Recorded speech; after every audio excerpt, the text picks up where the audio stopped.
sleep around casually.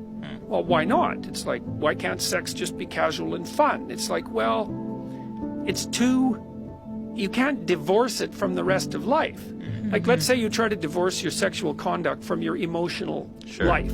Well, okay, if you do that 500 times, what sort of person are you? It's a vice, like anything else. Yeah, well, it starts to violate the reciprocity arrangement with other people. It's like, well, we can just use each other for sexual pleasure. It's like, well, you lose no, you lose. Yeah, you bet you lose something. Yeah, and the more you practice doing that, the more you'll lose it. It's not a good thing.